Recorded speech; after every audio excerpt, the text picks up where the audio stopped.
Christopher Yee made me this professional ass computer, and I was like, oh my god, Chris, you asshole. I can't believe you gave me a computer without a start button. It has no plugs. Oh, I hate you. He's like, Trisha, I'm not sure if this is gonna sound dumb. Flip the computer over. I think it's upside down.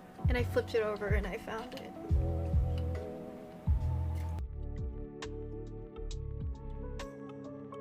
Wait, I forgot about the worst date of my life. It was absurd. I actually texted my friends about it during the date. That was how bad it was. It was while I was in China. My parents set me up with someone, like a business partner's son or something. We were supposed to go on a date. Good looking fellow. Seemed like a nice guy. I don't know, from his social media. But he's like, hey, can you meet me at my apartment? I was like, I'll meet you downstairs. Because I'm not trying to, And he was like, yeah, sure, absolutely, meet me downstairs. And I was like waiting 10 minutes in. He's like, hey, you like the apartment complex? He's like texting me. I was like, hurry the fuck up. And I was like, yeah, it's really nice. You live in a nice place. He's like, well, my family owns this building.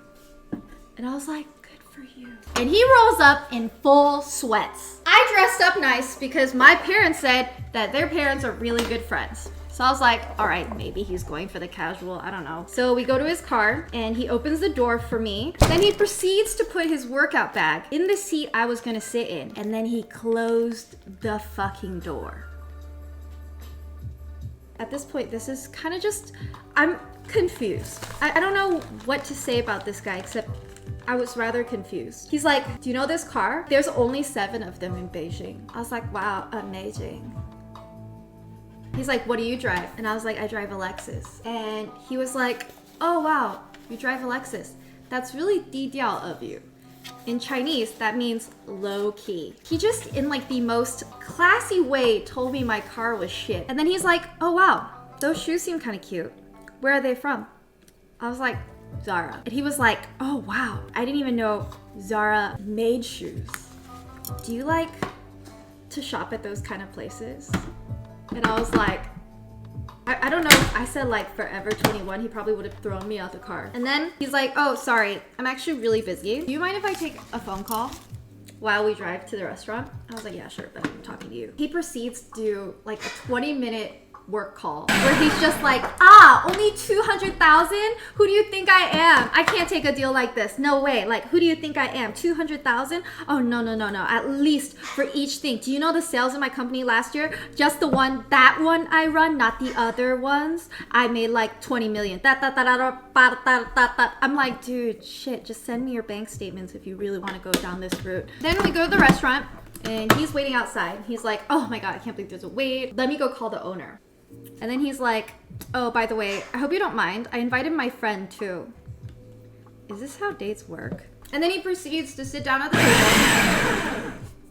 Except the way he sits down is he sits down and then next to him is my seat. He kicks it out like that and goes, 坐. And I don't know what happened, but I could not believe it, I think. So I was like, yeah, sure, thank you, 谢谢.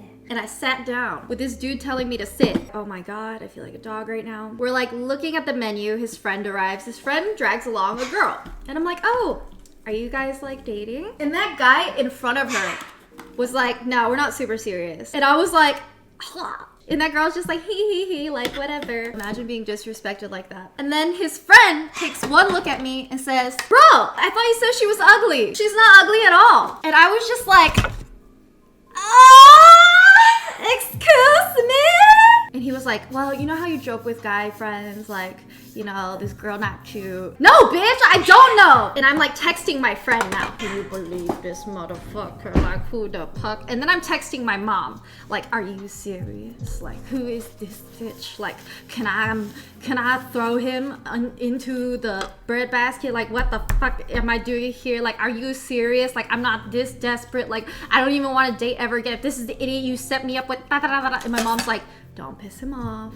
Be nice. He's probably just nervous. I'm like, this bitch is not nervous at all. So we take the menu out, and me being a polite non-gold digger, I look on the menu. It's a steakhouse. He's like, what do you want to order? I order the cheapest thing on the menu, or I try to. And he goes, like his soul exited his body. He was like, excuse me, I thought you were a chef. Like, don't you have better taste? Like, why would you eat the cheapest thing on the menu? And then throughout the entire date, we're eating something. He would be like, this is tofu. Do you know what tofu is? Which is tofu, by the way. And I was like, yes. And he's like, oh, do you guys eat tofu in the US? And then the waiter comes over and is like, hi, can I get you some water? Would you like bottled or tap? I was like, tap. And he was like, he's like, tap water? No, this is why your skin looks dry. I'm like, no, my skin looks dry because I have eczema. At this point, I hate this place. I hate everything about this place. Fuck this guy. Finally, the date ends. And he's like, here, I'll drop you off at home. And I was like, no, I could take a taxi. Let me take a taxi. He's like, taxi? You don't call the nice ones? Like, oh, I was like, oh, please, bitch, just drive me home. Fuck it. Just before you say another word about my pleb ass life, just go, drive me home, whatever, right? He walks like 20 steps ahead of me and I'm just like doing in my heels after him. I was so furious at this point. I was like, when I go home, I'm gonna tell my mom that I will never go on a blind date again. And then as he drops me off, he's like, hey, I had a really good time. And I actually think you're really pretty, I swear. And I would love to take you out again. He's like, you seem so fun. And like, I really like your face and your body's really nice too. I like skinny girls. I was like, yeah, sure, dude. Like, I'll hit you up when I'm back. And then one day he messages me, Trisha, go to the hotel front desk. And I'm like, how do you know what hotel I'm staying at? He was like, well, with money comes connection. I was like, all right, shut the fuck up. Like, at this point, I don't want to hear about how you finagled my address. It was creepy, but I was like, at this point, maybe my mom told him. So I go to the front desk, and lo and behold, guess what is there? It's not him, thank God. I go to the front desk, and there is a case of bottled water. He was like, at the hotel room, I know you're drinking either cheap water or tap water from the sink. And I just want you to know that it's not good for your skin. So I ordered you bottled water. I was like, listen here, you little fucking Immediately ghosted him. I was like, I hate this guy. He still occasionally will text me to check in on me to be like, hey, when are you coming back to China? And I'm like, never! I will go back to China, but I will never see him again. That was the worst date of my life. I do not think any date in the world could top that unless they put me in a fucking body bag. Thankfully, he does not know I Twitch stream, but he would probably say something about that too. Sometimes when I do like pleb things, like, I don't know, put water into my shampoo bottle, whisk it around so I can get more shampoo out of it, I think about him a little. You don't buy a new shampoo bottle? What are you doing? Like, oh my Lord. But yeah, that was the worst date of my life.